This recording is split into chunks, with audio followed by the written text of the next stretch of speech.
நீ துணை முதலமைச்சர் இருந்த, நீ உள்ளாட்சித்துறை அமைச்சர் இருந்த, அப்ப ஏன் செய்யல? அப்ப ஏன் மக்களை பார்க்கல? ஏன் மக்கள்கிட்ட போய் கோரிக்கை மனு வாங்கல? எங்களுடைய ஆட்சி நடக்குது, நீ மனு வாங்கி என்ன பண்ண போற? முதலமைச்சர் சிறப்பு குறை நீக்கம் திட்டம் என்ற ஒரு திட்டத்தை அறிவித்து தமிழ்நாடு முழுவதும் இருக்கின்ற அனைத்து மாவட்டங்களிலும் அந்த அமைச்சர் போய் மக்களுடைய குறைகளை கேட்கணும், மனு வாங்கணும்னு சொன்னது. அந்தந்த சட்டமன்ற கூட மக்களை சந்தித்து மனு வாங்க சொன்னேன். அப்படி உத்தரவின் பேரிலே தமிழ்நாடு முழுவதும் 9,77,000 மனுக்கள் வாங்க. நீ புத்திலால் பேசிட்டு என்ன சொல்லலாம்? நான் ஏற்கனவே நாட்டு மக்களுக்கு என்னென்ன செய்ய வேணும், எப்படி செய்யணும் என்ன தெளிவாக சொல்லியிருக்கிறேன். ஏழை எளிய ஒடுக்கப்பட்ட தாழ்த்தப்பட்ட நிலமில்லாத வீடுகளாக அந்த ஏழை மக்களுக்கு நம்முடைய அரசு சொந்தமாக நிலமாகி காங்கிரஸ் வீடு கட்டித்தரப்படும். தேர்தல் நேரத்தில் நிறைய அறிவிப்பு வரும். உங்கள் மனம் குளிர மனம் மகிழ அற்புதமான அறிவிப்பு நிறைய வரும்.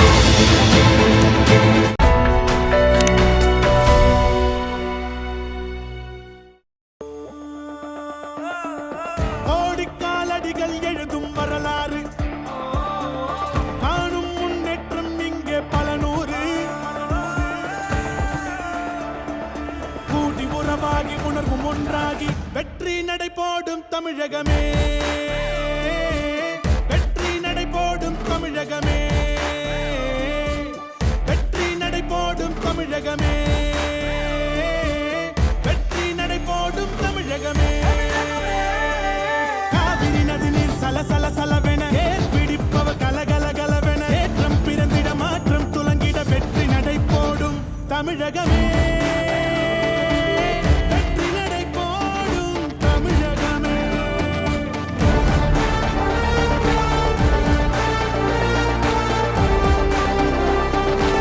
வெற்றி நடை போடும் தமிழகமே. சட்டமன்ற தேர்தலில் கழக வேட்பாளரை வெற்றி பெறுவதற்கு புரட்சித் தலைவர் எம்ஜிஆர் சொன்னார். விவசாயி சின்னம், தொழிலாளி சின்னம், தாய்குலத்தின் சின்னம். இரட்டை சின்னத்தை வாக்களித்து கழக வேட்பாளரை வெற்றி பெற செய்து மீண்டும் அம்மாவுடைய ஆட்சி தொடர வாக்களிப்பி இரட்டலை என்று தெரிவித்து மிகச் சிறப்பாக எழுச்சியாக இந்த சிறப்பான தேர்தல் பிரச்சார கூட்ட நிகழ்ச்சியை நடத்தி வந்த உள்ளங்கள் அனைவருக்கும் மீண்டும் ஒரு நன்றி தெரிவித்து இன்னைக்கு அனைத்து இந்திய அண்ணா திராவிட முன்னேற்ற கழகம் இன்னைக்கு ஏழை எளிய ஒடுக்கப்பட்ட நசுக்கப்பட்ட மக்களுடைய வாழ்க்கை ஏற்றவிட நம்முடைய அரசு தொடர்ந்து பாடுபட்டுக் கொண்டிருக்கிறது. ஆனால் எதிர்கட்சி தலைவர் திரு ஸ்டாலின் அவர்கள் வேண்டுமென்றே திட்டமிட்டு கழக அரசின் மீது இன்னைக்கு பொய் பிரச்சாரம் அவதூறு பிரச்சாரத்தை தொடர்ந்து இன்னைக்கு நடத்தி வருகிறார். நீங்கள் எண்ணி பார்க்க வேண்டும். அனைத்து இந்திய அண்ணா திராவிட முன்னேற்ற கழக அரசு பொன்முடிச்சவள் புரட்சித் தலைவர் எம்ஜிஆர் காலத்திலே தோற்றுவிக்கப்பட்ட இதே புரட்சித் தலைவர் அம்மா காலத்திலே மிகச் சிறப்பாக செயல்பட்டு இந்த தினம் 20 தலைவர்களிலே ஒரு சிறந்த ஆட்சி நாங்கள் தந்து கொண்டிருக்கின்றோம். இன்றைக்கு தமிழகத்திலேயே இன்றைக்கு 30 ஆண்டு காலம் ஆட்சி புரிந்த ஒரே கட்சி அனைத்து இந்திய அண்ணா திராவிட முன்னேற்ற கழக கட்சி. பொன்முடிச்சவள் புரட்சித் தலைவர் எம்ஜிஆர் அவர்கள் நாட்டு மக்களுக்காகவே வாழ்ந்து மறைந்த ஒப்பற்ற தலைவர். புரட்சித் தலைவர் அம்மாவும் இந்த மண்ணிலிருந்து மறைகிற வரை மக்களுக்காக உழைத்து மக்களுடைய நன்மதிப்பை பெற்று இன்றைக்கு 20 தலைவர்களும் மக்களத்தில் வாழ்கின்ற தலைவர்கள் அப்படி உருவாக்கிய கட்சி அனைத்து இந்திய அண்ணா திராவிட முன்னேற்ற கழக கட்சி. நீங்கள் எண்ணி பார்க்க வேண்டும். நாட்டிலே எத்தனையோ பேர் பிறக்கின்றார்கள், வாழ்கின்றார்கள், மறைக்கின்றார்கள். எத்தனையோ தலைவர்கள் இன்றைக்கு நாட்டை ஆளுகின்றார்கள், மறைகின்றார்கள். ஆனால் இடைப்பட்ட காலத்திலே நாட்டு மக்களுக்கு என்ன நன்மை செய்தார்களோ அந்த நன்மையும் அந்த சேவைதான் மக்கள் உள்ளத்திலே நிலைத்து நிற்கும். அப்படி 20 தலைவர்கள் பொன்முடிச்சவள் புரட்சித் தலைவர் எம்ஜிஆர், புரட்சித் தலைவர் அம்மா தன் வாழ்நாள் முழுவதும் மக்களுக்கு உழைந்த மறைந்த ஒப்பற்ற தலைவர். அந்த தலைவர் வழிதாலும் மக்கள் உள்ளத்திலே வாழ்கின்ற தலைவர்கள் பொன்முடிச்சவள் புரட்சித் தலைவர் எம்ஜிஆர், புரட்சித் தலைவர் அம்மா. ஆகவே அந்த தெய்வீக வழியிலே என்னுடைய அரசு இன்னைக்கு சிறப்பாக நடைபெற்றுக் கொண்டிருக்கின்றது. இன்னைக்கு மக்களுக்கு தேவையான வசதிகள், குடிநீர் வசதி சிறப்பாக செயல்படுத்திக் கொண்டிருக்கின்றோம். சாலை வசதி சிறப்பாக செயல்படுத்திக் கொண்டிருக்கின்றோம். கல்வி இன்னைக்கு இந்திய அளவிலேயே இன்னைக்கு கல்வியை சிறந்த மாநிலம் என்ற பெருமையை அம்மாவுடைய அரசு பெற்றிருக்கின்றது. ஒரு நாடு வளர வேண்டும் என்று சொன்னால், ஒரு நாடு ஏற்றம் பெற வேண்டும் என்று சொன்னால், ஒரு நாட்டு மக்கள் அனைத்து வசதியும் வளர்ந்து பெற வேண்டும் என்று சொன்னால் அந்த மாநிலம் கல்வியை சிறந்து விளங்க வேண்டும். அப்படி கல்வியை சிறந்து விளங்கினால் அந்த மாநிலம் அனைத்து வளங்களும் பெறும். ஆகவேதான் இதே புரட்சி தலைவர் தொலைநோக்கு சிந்தனையோடு மாநிலம் வளர்ச்சி வருவதற்காக எத்தனையோ துறைகள் இருந்தாலும் கல்வித்துறைக்கு அதிகமான நிதி ஒதுக்கீடு செஞ்சு இன்னைக்கு கல்வியிலே இந்தியாவிலே முதன்மை மாநிலமாக விளங்குவதற்கு ஏராளமான நிதியை நாங்கள் ஒதுக்கி கொண்டிருக்கின்றோம். இன்னைக்கு நம்முடைய ஏழை எளிய குடும்பத்தில் பிறந்த நம்முடைய குழந்தைகள் கூட சிறப்பான கல்வி கிடைக்கும் என்பதற்காக நம்முடைய குழந்தைக்கு கால் ஈசியுடைய விளையா புத்தகம் நோட்டு குடும்பத்துக்கு பை பள்ளிக்கு போறது சைக்கிள் திறமையான மாணவனா உருவாக்குறது மடிக்கணி எல்லாம் கொடுத்த ஒரே தலைவி புரட்சி தலைவி அம்மா. இன்னைக்கு ஒரு மடிக்கணி விட 12,000 ரூபாய், ஒரு மடிக்கணி விட 12,000 ரூபாய். இன்னைக்கு திறமையான மாணவனா இருப்பான், ஏழை குடும்பத்திலே சேர்ந்தவனா இருப்பான். ஆனா 12,000 ரூபாய் போட்டு மடிக்கணி வாங்க முடியாது. புரட்சி தலைவி அம்மா சிந்தித்து பார்த்தார். அவர் திறமையான மாணவனை மேலும் திறமையாக்கி அவன் வாழ்க்கையிலே வெளியேற்ற வேண்டும் என்று திட்டமிட்டு செயல்படுத்தி இன்றைய தினம் 52 லட்சம் மாணவ மாணவிகளுக்கு மடிக்கணி கொடுத்திருக்கிறோம். சுமார் 7,000 கோடி அம்மாவுடைய அரசு இதற்காக செலவழித்திருக்கின்றது. இந்தியாவில் எந்த மாநிலத்திலும் இப்படிப்பட்ட திட்டம் நடைமுறைப்படுத்த கிடையாது. அமெரிக்காவில் கூட இப்படி வல்லரசு நாட்டில் கூட இப்படிப்பட்ட திட்டத்தை கொண்டாடல. நம்முடைய தமிழ்நாட்டில் இருக்கின்ற ஏழை எளிய ஒடுக்கப்பட்ட தாழ்த்தப்பட்ட அந்த குடும்பத்தில் இருந்த மாணவர்கள் உச்ச நிலையத்துக்கு வர என்பதற்காக உயர்ந்த நிலைக்கு வர என்பதற்காக இப்படிப்பட்ட மடிக்கணி திட்டத்தை கொண்டு வந்து அறிவுபூர்வமான மாணவர்களை உருவாக்கிய அரசாங்கம் அம்மாவுடைய அரசாங்கம். அதே போல இன்னைக்கு நீர் மேலாண்மை, இன்னைக்கு வேளாண் பெருமக்கள் நிறைந்த பகுதி விவசாய தொழிலாளிகள் நீர் இருந்தால்தான் நாம பணி சிறக்கும். அதே அம்மாவுடைய அரசு நீர் மேலாண்மை அக்கறை கொண்டு குடிமராமத்து திட்டம் அற்புதமான திட்டத்தை கொண்டு வந்து முழுக்க முழுக்க விவசாய பங்களிப்போடு இந்த திட்டத்தை நிறைவேற்றப்படும் என்று அறிவிப்பு கொடுத்து இன்று தினம் 6,211 ஏரிகள் எடுத்திருக்கிறோம். 1,417 கோடி திட்டத்திற்கு செலவழிக்கிறோம். ஆகவே விவசாய பங்களிப்போடு நீண்ட நாட்களாக தூர் வராமல் இருந்த ஏரி குளம் குட்டை ஊரணி அனைத்தும் தூர்வாரப்பட்டு பெய்த மழைநீர் முழுவதும் ஏரியை சேமித்து கோடை காலத்தில் விவசாய பெருமக்கள் பயன்படுத்திக் கொள்வார்கள். குடிநீருக்கு பயன்படுத்தப்படும், நிலத்தடி நீர் உயரும், ஆக வேளாண் உற்பத்தி பெருகும். அப்படி அற்புதமான திட்டத்தை கொண்டு வந்த அரசு என் தலைமையில் அம்மாவுடைய அரசு நேரத்தை அன்போடு நேரத்தில் தெரிவித்துள்ளேன். அதே போல தடுப்பணை 1000 கோடி ரூபாய் 3 ஆண்டு கால திட்டம் என்று நான் அறிவித்து நதியின் குறுக்கே தடுப்பணை, அதே போல ஓடையின் குறுக்கே தடுப்பணை.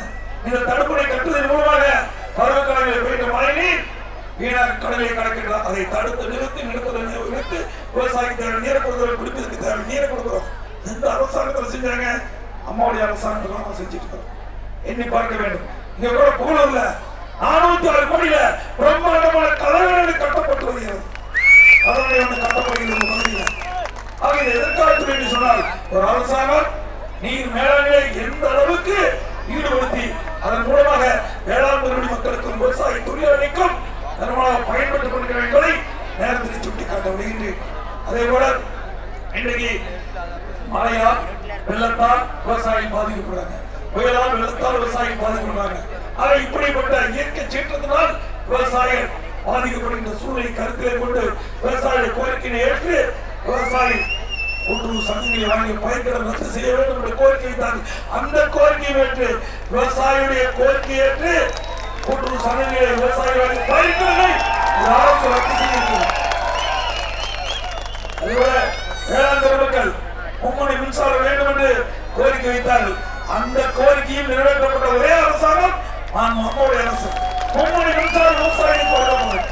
2006-2011 திராவிட முன்னேற்ற கழக ஆட்சி கடுமையான மின்வெட்டு, எப்ப கரண்ட் வரும் எப்ப கரண்ட் போகணும் தெரியாது. வேளாண் பெருமக்கள் பாதிக்கப்பட்டாங்க, தொழிற்சாலை பாதிக்கப்பட்டது. இதை புரட்சி தலைவி அம்மா 2011 தமிழகத்துடைய முதலமைச்சராக பொறுப்பேற்றுடன் 3 ஆண்டு காலத்தில் தலையிலா மின்சாரம் கொடுப்பேன் என்று தேர்தல் வாக்குறுதி கொடுத்தார். அந்த வாக்குறுதி கிணங்க தமிழகத்துடைய முதலமைச்சராக பொறுப்பேற்று 3 ஆண்டு காலத்தில் தலையிலா மின்சாரத்தை கொடுத்து தமிழகம் ஏற்றம் பெறுவதற்கு அம்மாவை நடவடிக்கை எடுத்தார்கள். அதே வழியில் அம்மாவுடைய அரசு இன்றைய தினம் மின்மிகை மாநிலம். இன்றைக்கு உபரி மின்சாரத்தை உற்பத்தி செய்யக்கூடிய அளவிற்கு திறமையாக நிர்வாக திறமையுள்ள அரசாங்கம் இன்னைக்கு சேர்க்கப்பட்டிருக்கிறது. அது மட்டுமல்ல, உணவு தானிய உற்பத்தி இந்திய அளவில் விஸ்வரமான விருதை தொடர்ந்து 7 முறை பெற்றுக் கொண்டிருக்கின்றோம். இன்னைக்கு கடற்படை வரை தூர்வாரப்பட்டதின் விளைவு நீர் கடற்படையில் இருக்கிற விவசாயி கூட இன்னைக்கு முழுமையாக நீர் கிடைத்து அந்த விவசாயி பயன்பெற்று சிறப்பான குறிப்போடு சிறப்பான பயிர் செய்து அதிக விளைச்சலை கொண்டிருக்கிறாங்க. நீங்க டெல்டா பகுதியில இதுவரைக்கும் 27 லட்சம் மெட்ரிக் டன்னுக்கு மேல அரசு நெல் கொள்முதல் நிலையத்துல கொள்முதல் செய்த வரலாறு கிடையாது. இந்த போன ஆண்டு 32,41,000 மெட்ரிக் டன் அரசு நெல் கொள்முதல் நிலையத்துல கொள்முதல் செய்து சாதனை படைத்த அரசு அம்மாவுடைய அரசு. அதே இன்னைக்கு உணவு பஞ்சம் என்ற நிலையே இல்ல. விவசாயிகள் நல்லா வாழ்றாங்க, அதே போல விவசாய தொழிலாளர்கள் நல்லா வராங்க. ஏழை எளிய ஒடுக்கப்பட்ட நசுக்கப்பட்ட மக்கள் இன்னைக்கு சிறப்பாக வாழ்கிறார். விலைவாசி உயராமல் பார்த்துக் கொண்டோம். நம்முடைய அரசாங்கத்திலே விலைவாசி உயரவில்லை. நாட்டு மக்கள் நிம்மதியாக வாழ்ந்து கொண்டிருக்கின்றார்கள். அதை எல்லா தரப்பு மக்களும் நிம்மதியாக வாழக்கூடிய ஒரே அரசாங்கம் அம்மாவுடைய அரசாங்கம் நாங்கள் நிரூபித்து காட்டிக் கொண்டிருக்கின்றோம். சட்ட ஒழுங்கு பேணி காப்பதில் இந்தியாவிலே முதன்மை மாநிலம். அதுவும் கொடுத்துவோம். போக்குவரத்துறையிலே இன்னைக்கு விருதுகளை பெற்றுக் கொண்டிருக்கிறோம். மின்துறையில விருதுகளை பெற்றுக் கொண்டிருக்கின்றோம். கல்வியிலே விருதுகளை பெற்றுக் கொண்டிருக்கின்றோம். நீர் மேலாண்மை 2019-20 சிறப்பா நீர் மேலாண்மை கொண்டு வந்து இந்த குடிமராமத்து திட்டம், அது மட்டும் தடுப்பணை கட்டுகின்ற திட்டம், இப்படி நிறைய திட்டங்களை நிறைவேற்றி தமிழகம் நீர் மேலாண்மையை சிறந்த மாநிலம் என்று இந்த வருஷம் இந்திய அளவில் தேசிய விருதுகளை நாம் பெற்றிருக்கின்றோம். அதே போல இன்றைக்கு சமூகத்துறையில விருதுகளை பெற்றிருக்கின்றோம். இப்படி அதிகமான விருதுகளை பெற்ற ஒரு மாநிலம் என்று சொன்னால் தமிழ்நாடு. உள்ளாட்சி துறையில 143 விருதுகளை பெற்றிருக்கிறோம். ஆனா ஸ்டாலின் பேசுறாரு, அதிமுக ஆட்சியில் ஒண்ணுமே நடக்கலைங்க. நீங்க பாருங்க எவ்வளவு ரோடு, 17 திருச்சிக்கோடு வரைக்கும் அங்கிருந்து எவ்வளவு அருமையான ரோடு. இன்னைக்கு இங்க மட்டுமல்ல, இந்த தமிழமொழி தொகுதி மட்டுமல்ல, இன்னைக்கு தமிழ்நாடு முழுவதும் சிறந்த சாலையிலே கொண்டு வந்த ஒரே அரசாங்கம் அம்மாவுடைய அரசாங்கம். இன்னைக்கு பாத்தீங்கன்னா இங்கிருந்து திருச்சிக்கோடு நாமக்கல், திருச்சிக்கோடு ராசிபுரம், திருச்சிக்கோடு ஈரோடுக்கு இப்ப டெண்டர் விட்டாச்சு. அந்த பணி துவங்க இருக்கிறோம். இப்படி நாமக்கல் மாவட்டம் முழுவதும் இருக்கின்ற நெடுஞ்சாலைகள் சிறப்பான சாலையை அகலப்படுத்தி சீர் செஞ்சு இன்னைக்கு விபத்தில்லாத ஒரு பகுதியாக உருவாக்கப்பட்ட அரசாங்கம் எங்களுடைய அரசாங்கம். தூத்துக்குடி திட்டம் அதை நாங்கள் செயல்படுத்திக் கொண்டிருக்கின்றோம்.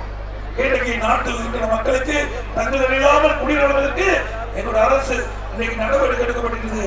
அதே போல ஜெயலலிதா காவிரி ஆற்றின் குறுக்கே தடுப்பணை அமைத்து சுமார் 5000 ஏக்கர் விவசாயிகள் பயனுள்ள ராஜவாய்க்களை ஏற்படுத்திய திரு அல்லாத இளைய நாயக்கர் அவர்களுக்கு 30 ரூபாய் மதிப்பீட்டிலே புதுப்படத்தில் திருவிழா இன்னும் ஒரு வாரத்தில் சிறையை நாம் திறக்க இருக்கிறோம்.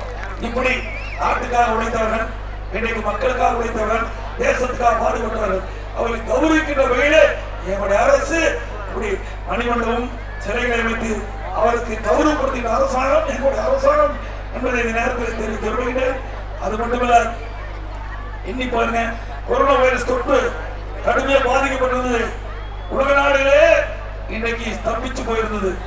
இந்தியாவில் போராட ஸ்தம்பிச்சு போயிருந்தது. தமிழ்நாட்டில் கொரோனா வைரஸ் பரவலை கட்டுப்படுத்துவதை நாங்கள் எடுத்த நடவடிக்கையின் காரணமாக இன்னைக்கு கொரோனா வைரஸ் குறைஞ்சி இன்னைக்கு தினம் 3 பேர் தான் இருந்திருக்கிறாங்க. ஆக எங்களுடைய அரசாங்கம் சிறந்த நிர்வாக காரணத்தின் காரணமாக திறமைமிக்க அரசாங்கம் என்பதா இன்னைக்கு சுகாதாரத்துறையும் இன்னைக்கு சிறப்பாக செயல்பட்டு கொரோனா வைரஸ் பரவலை தமிழ்நாட்டை கட்டுப்படுத்தியிருக்கின்றோம். இதனால் உயிர் சேதத்தை தடுக்கப்பட்டிருக்கிறது. இன்னைக்கு RT-PCR அற்புதமான டெஸ்ட் தமிழ்நாட்டில் அதிகமாக எடுத்துக்கிறோம். இந்தியாவிலேயே RT-PCR டெஸ்ட் இந்த பரிசோதனை அதிக கட்டணம். மற்ற மாநிலத்தில் இந்த டெஸ்ட் முழுமையாக எடுக்கல. தமிழ்நாட்டில் முழுமையாக எடுத்த காரணத்தினாலதான் கொரோனா வைரஸ் பரவல் இன்னைக்கு கட்டுப்பாட்டில் கொண்டு வந்திருக்கிறோம். அது மட்டும் இல்ல, இந்த கொரோனா வைரஸ் பரவல் இருந்த காலகட்டத்தில் இன்னைக்கு 7 எளிய மக்கள் இன்னைக்கு வேலை இல்லாமல் பாதிக்கப்பட்டாங்க.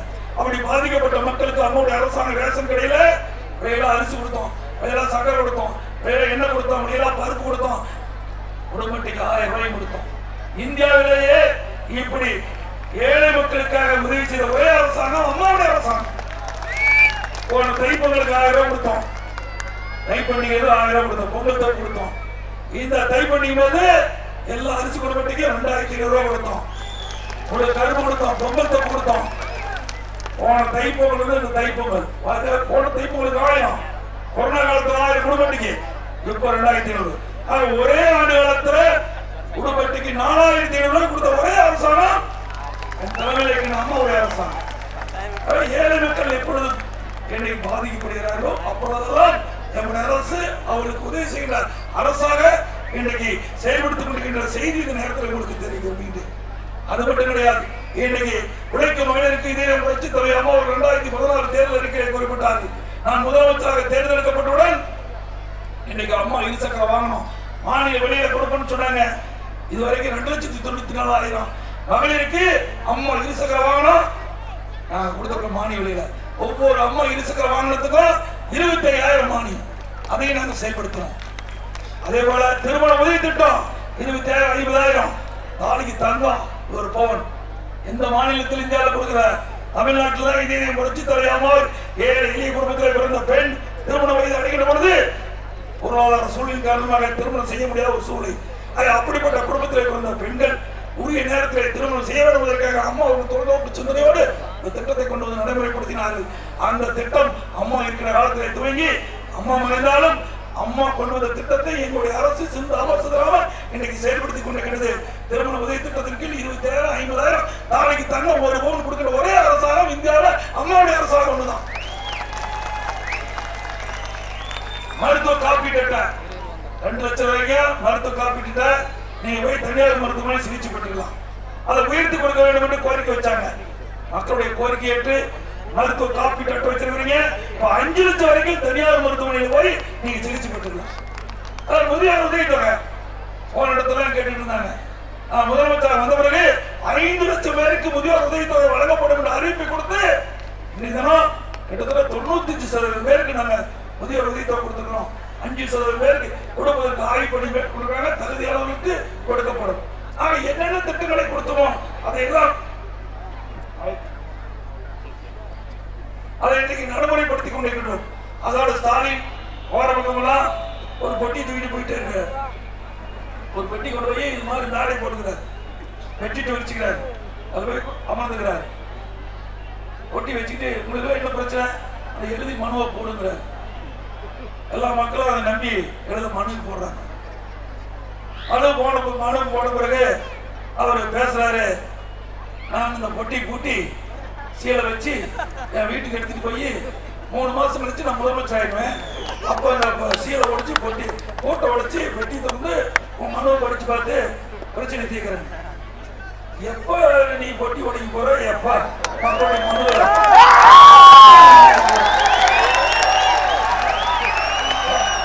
நடக்கிற காரியமா? 5 முறை திமுக ஆட்சிக்கு வந்திருக்குது. நீ துணை முதலமைச்சரா இருந்த, நீ உள்ளாட்சித்துறை அமைச்சரா இருந்த, அப்ப ஏன் செய்யல? அப்புறம் ஏன் மக்களை பார்க்கல? ஏன் மக்கள்கிட்ட போய் கோரிக்கை மனு வாங்கல?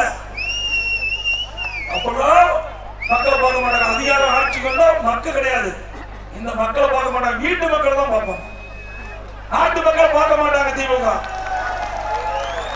அதே ஸ்டாலின் மக்களை இந்த முறை ஏமாற்ற முடியாது. கடந்த நாடாளுமன்ற தேர்தல் நடந்த பொழுது இதே போல வெற்றி தூக்கிட்டு போய் திண்ணையில போட்டு மக்கள்கிட்ட மனு வாங்கின. 2019 எண்ணி பாருங்க, இதே வேலையை அப்ப செஞ்சார். அந்த வாங்கின மண்ணில் எங்க போச்சு? அரசாங்கத்துக்கு கொடுக்கணும், கொடுக்கல. அப்ப யார் முதலமைச்சர்?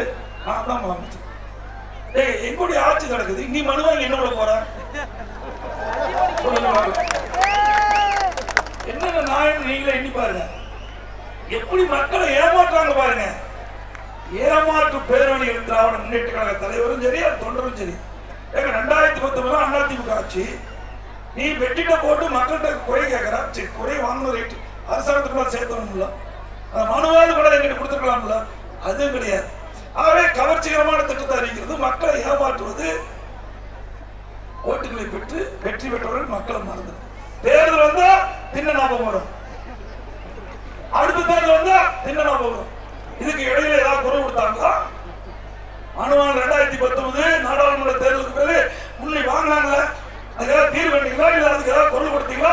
39 பேர் நாடாளுமன்றத்தில் இருக்கிறீங்க, பாண்டிச்சேரி சேர்த்தி. யாராவது இந்த தமிழ்நாட்டு மக்களுக்காக குரல் கொடுத்தீங்களா? தமிழ்நாட்டில் 38 பேர் திமுக கூட்டணி சேர்ந்து வெற்றி பெற்று நீங்க கொடுத்த வாக்குறுதியை நிறைவேற்றுவதற்கு நாடாளுமன்றத்தில் குரல் கொடுத்தீங்களா? கிடையாது.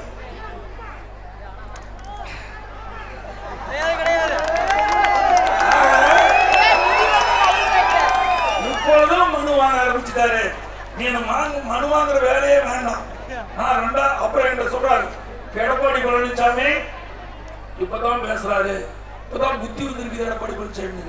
திரு ஸ்டாலின் அவர்களே, நீங்க சட்டமன்றத்துக்கு வரதுல அப்படியே வந்தாலும் பாதியிலே போயிருங்க. எங்க அரசாங்கம் என்ன அறிவியல் அதையும் தெரிவிக்கிறதுல 2019 8வது மாசமே சட்டமன்ற பேரவை விதி 110 முதலமைச்சர் சிறப்பு குறைதீர்க்கும் திட்டம் என்ற ஒரு திட்டத்தை அறிவித்து தமிழ்நாடு முழுவதும் இருக்கின்ற அனைத்து மாவட்டங்களிலும் அந்த அமைச்சர் போய் மக்களுடைய குறைகளை கேட்கணும், மனு வாங்கணும்னு சொன்னேன். அந்தந்த சட்டமன்ற உறுப்பினர் மக்களை சந்தித்து மனு வாங்கணும்னு சொன்னேன். அப்படி உத்தரவின் பேரிலே தமிழ்நாடு முழுவதும் 9,77,000 மனுக்கள் வாங்கினாங்க. 1,00,00,9,77,000 மனுக்கள் மக்களிடத்திலிருந்து பெறப்பட்டது. அந்த மனுக்களின் அடிப்படையில் 5,27,000 மனுக்கள் தீர்மானப்பட்டது. அந்த நிராகரிக்கப்பட்ட மனுக்களுக்கு என்ன காரணத்துக்கு நிராகரிக்கப்பட்ட செய்தியை அந்த மனு கொடுத்ததுக்கு அனுப்பிச்சு வச்சோம். எல்லாமே கம்ப்யூட்டர் பதிவு பண்ணி வச்சிருக்கிறோம். 2019 8வது மாசமே இந்த திட்டத்தை நாங்கள் நிறைவேற்றிக்கிறோம். அது மட்டும் இல்ல, 2020 இந்த வருஷம் போன வருஷம் செப்டம்பர் மாசம் இன்னொரு அற்புதமான திட்டம். இந்த மனு போடுற வேலையே வேண்டாம். நீங்க ஏழை எளிய மக்கள் இன்னைக்கு மனு எழுதி போய் அரசாங்கத்தில் போய் பார்க்க வேண்டிய அவசியம் இல்லை, அதிகாரி பார்க்க வேண்டியதில்லை, மனு கொடுக்க வேண்டியதில்லை. நீ வீட்டில இருந்து அந்த பணி செய்யலாம். செல்போன்ல இருந்து நீங்க அந்த சம்பந்தப்பட்ட துறை கான்டாக்ட் பண்ணா அவர்கள் அந்த பிரச்சனை தீர்ப்பாங்க என்று நான் சட்டமன்ற பேரவை விதி 110 அறிவிச்சேன். அதையும் அவர் கேட்கல. இப்ப பேசுறாரு, நான் ஏதோ புத்திலா, நீ புத்திலா பேசிட்டு என்ன சொல்றாங்க? நான் ஏற்கனவே நாட்டு மக்களுக்கு என்னென்ன செய்ய வேணும், எப்படி செய்யணும் என்ன தெளிவாக சொல்லிட்டு இருக்கிறேன். சட்டமன்றத்தில் அறிவிக்கப்பட்டது. அந்த அடிப்படையில் 2020 நான் அறிவித்த அறிவிப்புப்படி இன்னைக்கு நடைமுறைப்படுத்தேன். 4 நாளைக்கு முந்தி நான் தலைமைச் செயலர் திறந்து வச்சுட்டேன். முதலமைச்சரின் உதவி மையம் மற்றும் ஒருங்கிணைக்கப்பட்ட குறைதீர்ப்பு மேலாண்மை திட்டம் உதவி மையம் 1100. நீங்க செல்போன்ல 1100 அடிச்சு உங்களுடைய எந்த டிபார்ட்மெண்ட்னோ அந்த டிபார்ட்மெண்ட்ல நீங்க தகவல் கொடுத்தீங்கன்னா அந்த டிபார்ட்மெண்ட் அதிகாரி வந்து உங்களுடைய பிரச்சனை தீர்ப்பாங்க. மனு எழுதி பொட்டியில் போட வேலையும் போச்சு, சாவியும் அது நிறுத்தியாச்சு. மக்களை ஏமாற்றவே முடியாது. இன்னைக்குதான் மக்கள் விஞ்ஞான உலகத்தில் இருக்கிறாங்க. எல்லாமே செல்போன் வச்சிருக்காங்க. செல்போன் இல்லாதவங்களே கிடையாது. 60 வயசுக்கு மேல தான் செல்போன்லாம் இருக்கிறாங்க. அதுக்கு கீழே இருக்கிற வயசு இருக்கீங்க அத்தனை பேருமே செல்போன் கையில் வச்சுட்டு இருக்காங்க. பாத்தீங்கன்னா நான் பேச லைவ்ல ஓடுது. அவருக்கு சகோதரி போன்ல எடுத்துட்டு இருக்காங்க பாரு, பேச பேச அப்படி நண்பருக்கு அனுப்பிச்சுட்டே இருக்கிறாங்க. இவ்வளவு நவீன உலகத்தில் நீ பொய் பேச முடியுமா? மக்களை ஏமாற்ற முடியுமா? ஒரு தடவை மக்கள் ஏமாந்து விட்டாங்க. இந்த தேர்தல் மக்களை ஏமாற்றவே முடியாது. ஆகவே திரு ஸ்டாலின் அவர்களே, இதுவரை மக்களை ஏமாற்றி நீங்கள் வெற்றி பெற்றீர்கள். இந்த தேர்தலை நிச்சயமாக அனைத்து இந்திய அண்ணா திராவிட முன்னேற்ற கழகம் வெற்றி பெற்று மீண்டும் அம்மாவுடைய ஆட்சி தொடரும்.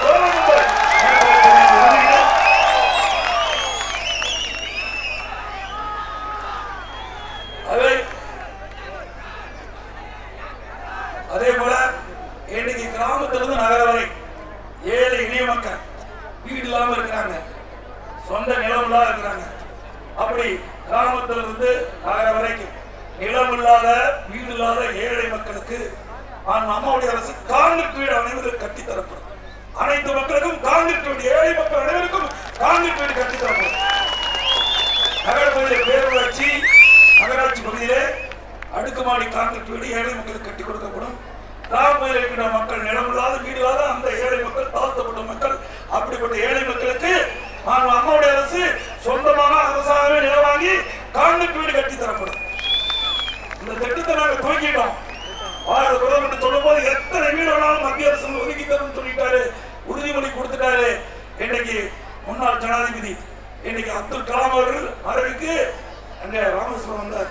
அப்ப இந்த திட்டத்தை அப்பவே நான் சொன்னேன், 2 வருஷத்துக்கு முந்தைய என்னுடைய தமிழ்நாட்டில் ஏழை மக்கள் நிறைந்திருக்காங்க, அவருக்கு சொந்த நிலங்களா இருக்குது, வீடுகளா இருக்குது, அப்படி மக்கள் வீடு கட்டி தர வேண்டும் பாரத பிரதமர் திரு நரேந்திர மோடி அப்படி சொன்ன உடனே அவர் சொன்னாரு, 1 லட்சம் 2 லட்சம் உங்களுக்கு எத்தனை லட்சம் வீடு வேண்டுமானாலும் மத்திய அரசாங்கத்திலிருந்து நாங்கள் தரப்படுறோம். 2 லட்சம் வீடு கொடுத்துட்டாங்க.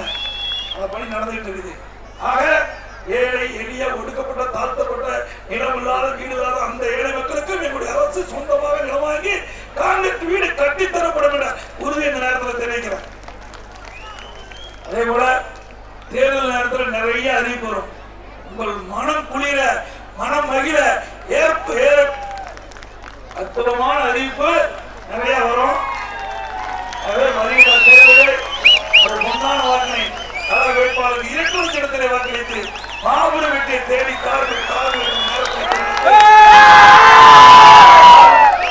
இந்த தொகுதியில ஏற்கனவே நாடாளுமன்ற தேர்தல் போட்டிக்கு வெற்றி பெற்றவர். இந்த தொகுதி நன்றாக தெரியும். என்னை ஒருமுறை நாடாளுமன்ற உறுப்பினராக வருவதற்கு வாக்களித்த வாக்காளர் மக்கள் நிறைந்த தொகுதி கொல்லமலை தொகுதி. இந்த தொகுதியில் விவசாயி அதை விவசாயிய கஷ்ட நஷ்டங்களை முழுமையாக தெரிந்தவர், விவசாயி தொழிலாளருடைய கஷ்டம் தெரிந்தவர். ஆகவே வேளாண் பெருமக்கள் ஏற்றமர, விவசாய தொழில் ஏற்றமர நம்முடைய அரசு உங்களுக்கு துணை நிற்கும் என்று சொல்லி சிறப்பான தேர்தல் ஏற்பாடு செய்த அந்த உலகத்திற்கு நன்றி தெரிவித்து விடுகின்றேன். நன்றி, வணக்கம்.